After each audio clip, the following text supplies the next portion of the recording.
అదే RTV app వార్తల్ని క్షణాల్లో చదివే అవకాశం ఉంటుంది. ఒక న్యూస్ పేపర్, ఒక టెలివిజన్ ఛానల్ మీ చేతుల్లో ఎప్పుడూ ఉంటాయి. ప్రతిపక్ష హోదా ప్రజల గొంతుక. ప్రతిపక్ష పార్టీకి అసెంబ్లీలో మాట్లాడేటువంటి అవకాశం కల్పించాల్సిన బాధ్యత స్పీకర్ గారిది, రాజ్యాంగాన్ని. రాజ్యాంగంలో ఎక్కడ కూడా 10% శాసనసభలో బలం ఉంటేనే ప్రతిపక్ష హోదా ఇస్తామని ఎక్కడ కూడా పేర్కొనలేదు. ఎక్కడ కూడా ఇది వీళ్ళు రాసుకుంటున్నటువంటి చీకటి రాజ్యాంగం. చంద్రబాబు చీకటి సామ్రాజ్యంలో వీళ్ళు రాసుకుంటున్నటువంటి చీకటి రాజ్యాంగంలో ప్రజల గొంతు నొక్కడానికి, జగన్మోహన్ రెడ్డి గారు గొంతు సభలో లేకుండా చేయడానికి ప్రతిపక్ష హోదాను ఇవ్వకుండా అడ్డుకుంటా ఉన్నారు. జగన్మోహన్ రెడ్డి గారు సభలోకి వెళ్తే ఆయన ప్రశ్నిస్తారు, ఏమి సంపద సృష్టించావయ్యా అని. నిన్న కౌన్సిల్లో మా మహిళా నాయకురాలు కళ్యాణి గారు బ్రహ్మాండంగా అడిగారు, ఏమి సంపద సృష్టించారు మీరు? పేదల నోటికాడ కూడు తీసేయడం సంపద సృష్టించడమా అని, పిల్లల భవిష్యత్తును కాలరాయడం సంపద సృష్టించడమా, రైతులకు భరోసా లేకుండా చేయడం సంపద సృష్టించడం అని బ్రహ్మాండంగా అడిగారు. ఆ విధంగా ప్రజల ముందర తల ఉంచుకోవాల్సి వస్తుంది. అసెంబ్లీ సమావేశాలన్నీ ప్రత్యక్ష ప్రసారం అవుతాయి. జగన్ గారి ప్రశ్నలకు చంద్రబాబు తల ఎక్కడో పెట్టుకోవాల్సి వస్తుందనే ఉద్దేశంతోనే ఆ ప్రతిపక్ష హోదాని ఇవ్వకుండా అడ్డుకుంటా అన్నారు. మళ్ళీ ఆయన బయటికి వెళ్ళిపోయినాక ఈయన సెటైర్లు వేస్తాడు పవన్ కళ్యాణ్. ఆయన ఆ కాషాయము కప్పుకొని నేను సనాతన ధర్మాన్ని పాటిస్తానని చెప్తాన్న పెద్ద మనిషి, నిజంగా నీకు చిత్తశుద్ధి ఉంటే ఈ రాష్ట్రంలో పేదలకు ఏం చేశారు? చంద్రబాబు పైన నమ్మకం లేక నిన్నట్టు పెట్టుకొని 2 సార్లు అధికారంలోకి వచ్చారు. నీతో అబద్ధాలు చెప్పించి అధికారంలోకి వచ్చారు. ఏం చేశారు? ఇంతవరకు ఏం చేయబోతున్నారు? మీరు ఏం చేశారు చెప్పుకోగలుగుతున్నారా? ఈరోజు వచ్చిన తర్వాత 9 నెలలు అయింది. మీరు ఏ ప్రాజెక్టులైనా పూర్తి చేశారా? ప్రత్యేక హోదా అటకెక్కించారు. ప్రత్యేక హోదా వచ్చింటే సంపద పేదవాడు తనంతకు తాను సృష్టించేవాడు. అటకెక్కించారు. పోలవరం అటకెక్కించారు. రాయలసీమ ప్రాజెక్టులు అటకెక్కిస్తున్నారు. పల్నాడు ప్రాజెక్టులు అటకెక్కిస్తూ ఉన్నారు. ప్రాజెక్టులు రైతులను నిర్వీర్యం చేస్తున్నారు, వ్యవసాయాన్ని. మరి మీరేం చేస్తున్నారు? కేవలం మీ దాష్టికాన్ని ప్రజలపైన రుద్దుతా ఉన్నారు. మీరు దోపిడీ చేసేదానికి మీరు ఈ రాష్ట్రంలో ఒక దోపిడీ విధానాన్ని తీసుకొచ్చారు. దానికోసమే మీరు ఈరోజు జగన్ గారి గొంతుక, ప్రజల గొంతుకే జగన్ గారి గొంతుక నొక్కుతున్నారు. అన్నం పెట్టిన జగనన్నను కాదని పరమాన్నం పెడతాడనుకున్న చంద్రన్నకు ఓట్లేసిన జనం ఈరోజు చూస్తున్నటువంటి పరిస్థితి ఏంటంటే, ఈయన వచ్చిన నుండి నేను సంపద సృష్టిస్తాను, సంపద సృష్టించినాకనే పథకాలు ఇస్తానని చెప్తాడు. సంపద సృష్టించడం అంటే పోలవరం ప్రాజెక్టు ఎత్తు తగ్గించడం కాదు. పోలవరం ప్రాజెక్టు R&Rకి, ల్యాండ్ ఎక్విజిషన్కి సంబంధించినటువంటి ఒక 15-20 వేల కోట్ల రూపాయల సొమ్మును కేంద్రం నుంచి రాబట్టలేక, అంటే వీరి ప్రభుత్వమే కేంద్రంలో ఉంది, ఎన్డీఏ ప్రభుత్వంలో కేంద్రంలో ఎన్డీఏ ప్రభుత్వమే ఉంది, రాష్ట్రంలో ఎన్డీఏ ప్రభుత్వం ఉంది. అయినా కూడా పోలవరం ప్రాజెక్టు సంబంధించి R&Rకి, ల్యాండ్ ఎక్విజిషన్కి డబ్బులు ఇవ్వడానికి చేతులు రాక పోలవరం ప్రాజెక్టు FRLని, ఫుల్ రిజర్వాయర్ లెవెల్ని 150 అడుగుల నుండి 140 అడుగుల కంటే 10 అడుగులు తగ్గించేటువంటి కార్యక్రమం పరిసమాప్తం, సంపూర్ణంగా పూర్తి చేశారు. మరి ఎవరిని మోసం చేయడానికి చిత్రావతి నుంచి మరొక స్కీము మేము తీసుకొని వస్తాము 2700 కోట్లతో, అంటే దాదాపుగా లిఫ్ట్ కెనాలు, పంప్ హౌజులు అన్నీ కలిపి దాదాపుగా 30 కిలోమీటర్ల పైన ఉన్నటువంటి ఈ ప్రాజెక్టు పూర్తి చేయడానికి కనీసం 5 సంవత్సరాలు పడుతుంది.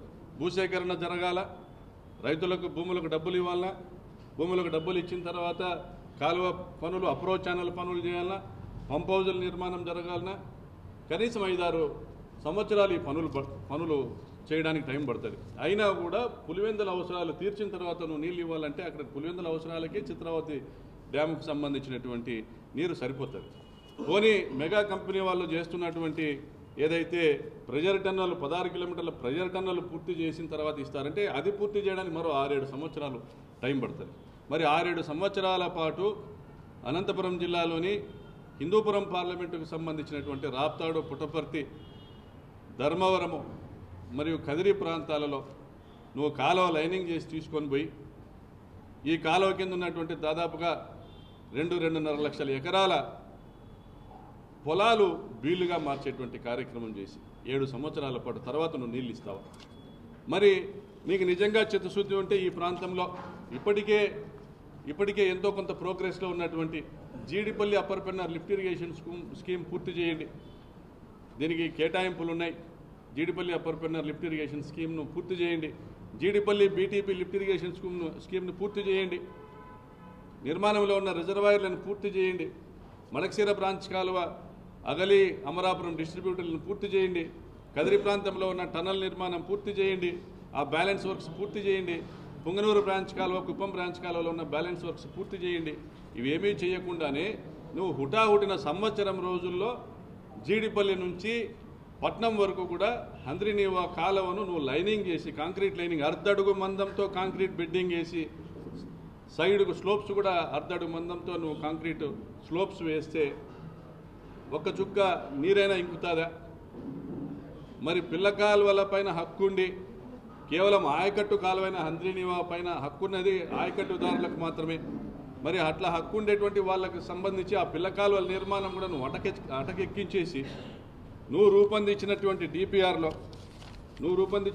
డిపిఆర్ ఏదైతే చిత్రావతి బ్యాలెన్సింగ్ రిజర్వాయర్ నుంచి హంద్రీనీవాకు 386 కిలోమీటర్లు లింక్ చేస్తామని చెప్తున్నటువంటి డిపిఆర్లు ఎక్కడైనా చెరువుల ఊసెత్తావా? నువ్వు ఏమడిగావు? 60 టీఎంసీల నీళ్లు కావాలన్నావు. అదనపు అవసరాలు ప్రాజెక్టుకు సంబంధించిన 40 టీఎంసీలకు. మరి చెరువులకు ఎక్కడి నుంచి వస్తాయి నీళ్లు? చెరువుల ఊసెత్తావా? చెరువులకు అదనంగా మరొక 20-23 టీఎంసీలు నీళ్లు కావాలి. అంటే చెరువులనైనా ఎండబెట్టాలా, ఆయకట్టునైనా ఎండబెట్టాలా? ఇది నీ నిర్వాహకం. ఈరోజు తేల్చి అడుగుతా ఉన్నాం, తేల్చి చెప్పమని కోరుతా ఉన్నాం. ఈఎన్సీ గారిని, వెంకటేశ్వరరావు గారిని, చంద్రబాబు నాయుడు గారిని, మీకు ప్రజల అభ్యంతరాలు పట్టవా? రైతుల ప్రయోజనాలు పట్టవా? కేవలము గాలేరు నగరి 56 కిలోమీటర్ నుండి ములకల చెరువు దగ్గర పొంగనూరు బ్రాంచ్ కాలువ 79 కిలోమీటర్ వరకు ఉన్నటువంటి ఆ కాలువ పూర్తి చేయడానికి 1500 కోట్లు అయితే సంపూర్ణంగా పూర్తి అవుతారు. 1500 కోట్లతో నువ్వు 20 టీఎంసీలు చిత్తూరు జిల్లాకు తీసుకొని పోయే అవకాశం ఉండగా 2700 కోట్లు ఖర్చు పెట్టి 4 టీఎంసీలు కూడా తీసుకొని పోలేనటువంటి ప్రయత్నం ఎందుకు చేస్తూ ఉన్నావు? మరి నువ్వు నీళ్లు బారించాలనుకుంటున్నావా, నిధులు బారించాలనుకుంటున్నావా, పులివెందులను ఇబ్బంది పెట్టాలనుకుంటున్నావా, లేదా ప్రజల్ని మోసం చేసి, రైతులను మోసం చేసి కాంట్రాక్టర్ల కమిషన్ల కోసం ప్రయత్నం చేస్తున్నావా? లేదా నీకు అహంభావపూరితమైనటువంటి ఒక ధోరణిని వ్యక్తపరుస్తూ అది జగన్మోహన్ రెడ్డి తెచ్చినటువంటి ప్రాజెక్టు కాబట్టి జిఎన్ఎస్ఎస్ హెచ్ఎన్ఎస్ఎస్ లింక్ను రద్దుపరుస్తానంటా ఉన్నావు. మరి నీకు ప్రజలు అవకాశం ఇచ్చింది ప్రజలకు మేలు చేసేదానికా, లేక నీ యొక్క వ్యక్తిగత ఈర్ష్యాద్వేషాలను ప్రజలపై రుద్దడానికా? అంటే హంద్రీనీవా అంటే మీకంత చిన్న చూపా? రాయలసీమ జిల్లాలంటే మీకంత చిన్న చూపా? వ్యవసాయం అంటే, రైతాంగం అంటే అంత చిన్న చూపా? మా ప్రాంతాన్ని ఖర్చు పెట్టేదానికి మీకు డబ్బులు లేవు, మీకు చేతులు ఆడడంలే. అమరావతి ప్రాంతానికి 1,00,000 కోట్ల రూపాయలకి ఇప్పటికీ టెండర్లు పిలిచారు. 1,36,000 కోట్ల రూపాయలు ఇప్పటికీ అప్పులు తెచ్చారు. మీరు పథకాలు ఇలా ప్రాజెక్టులు నిర్మాణం చేపట్టలే. పోలవరం ప్రాజెక్టు నిర్మాణ వ్యయం తగ్గించుకుంటా ఉన్నారు. హంద్రీనీవా ప్రాజెక్టు పైన కొత్తగా వచ్చినటువంటి స్కీమ్స్ నిర్మాణాన్ని అటకెక్కించి ఇక్కడ కూడా నిర్మాణ వ్యయం తగ్గించుకుంటా ఉన్నారు. మీ పెట్టుబడి అంతా అమరావతిలో పెడతా ఉన్నారు. ఏం మేము రైతులు బతకూడదా? రాయలసీమ ప్రాంతము కరువుతోనే అల్లాడాలనా? మేము వలసలు పోవాలన్నా? నేను ప్రశ్నిస్తాను చంద్రబాబు నాయుడు గారు. ఎంతమంది మీకు తెలియజెప్పినా మీరు నిమ్మకు నీరెత్తినట్లుగా ఈరోజు చెరువుల ఊసేలేని ఒక డిపిఆర్ని మీరు చూపించేసి దీని ద్వారా నేను మళ్ళీ ఒక 20 టీఎంసీలు తెస్తాను అబద్ధాలు చెప్తా ఉన్నారు. ఇది సాక్ష్యాలు ఉన్నాయి, ఇక్కడ సాక్ష్యాలు ఉన్నాయి. చిత్రావతిలో నీళ్ళు ఎక్కడ ఉన్నాయి? అదనంగా గండికోట నుండి ఇంకొక లిఫ్ట్ స్కీమ్ తీసుకొని రాంది. చిత్రావతిలో నీళ్ళు ఎక్కడ ఉన్నాయి? ఎవరిని మోసం చేయడానికి మీరు ప్రయత్నం చేస్తూ ఉన్నారు. ఇది నిర్మాణము భూసేకరణ జరిగే లోపు ఇక్కడ జీడిపల్లి నుంచి పట్నం వరకు, కదిరి ప్రాంతం పట్నం వరకు కాలువ లైనింగ్ మీరు పూర్తి చేస్తారు. మీ ఉద్దేశం కుప్పంకు నీళ్లు తీసుకొని పోవాలా? హిందూపురం పార్లమెంట్ ఎండిపోయినా పర్వాలే. మీకు నిజంగా చిత్తశుద్ధి ఉంటే పెండింగ్ పనులను పూర్తి చేయండి. హంద్రీనీవా ఫేజ్ 2ను కూడా వెడల్పు చేసి లైనింగ్ చేసి డిస్ట్రిబ్యూటర్లు ఇచ్చి తీసుకోమని కోరుతా ఉన్నా. ఇది తక్కువ ఖర్చుతో సాధ్యమైనటువంటి కార్యక్రమం. కాబట్టి మేము ఎంత చెప్పినా చెవిటోని ముందు శంఖం ఊదినట్లే అనేటువంటి పరిస్థితి మేము గమనిస్తున్నాం. కాబట్టి చంద్రబాబు నాయుడు గారు, మీకు ఎన్ని లెక్కలు చెప్పినా మీలో మార్పు రావాలా. మీరు సంపద సృష్టిస్తారంటే మీరు ఈరోజు పోలవరం ప్రాజెక్ట్ ఎత్తు తగ్గించడమో, హంద్రీనీవా 83 టీఎంసీల నుంచి 40 టీఎంసీలు కుదించడమో కాదు. మీరు సంపద సృష్టించడం అంటే రైతులకు నీళ్ళు ఇవ్వడం. మీరు ప్రజలకు సంపద సృష్టించేటువంటి ప్రాజెక్టులు, తక్కువ ఖర్చుతో పూర్తయ్యే ప్రాజెక్టులు మీరు పక్కకు పెడుతున్నారు. పోలవరంలో రూపాయి మనం ఖర్చు పెట్టాల్సిన పనిలే, కేంద్రమే ఇస్తారు. ఇక్కడ కూడా మీరు అంద్రేనివా జిఎన్ఎస్ఎస్ లింకుకు 1500 కోట్ల ఖర్చు అవుతుంది. కానీ మీరు చేయట్లే. 6300 క్యూసెక్లకు వెడల్పు చేస్తే అది కూడా తక్కువ ఖర్చుతోనే పూర్తవుతుంది. కాబట్టి చిత్తశుద్ధితో ఇవి పూర్తి చేయండి. మీరు నీళ్లు తీసుకొచ్చే దాని మీద సోర్స్ క్రియేషన్ మీద దృష్టి పెట్టండి. మేము సంపూర్ణంగా సహకరిస్తాం. జిల్లా రైతాంగం తరఫున మాట్లాడుతున్నాం, సంపూర్ణంగా సహకరిస్తాం. మీరు ఇప్పటికైనా కూడా మీరు నియంతృత్వ ధోరణిని దయచేసి విడనాడి అఖిలపక్షాన్ని మీరు ఏర్పాటు చేయండి. అఖిలపక్షం పెద్దల్ని పిలిపించి మీరు సంప్రదించి చేయమని చెప్పి కోరుతూ సెలవు తీసుకుంటాం.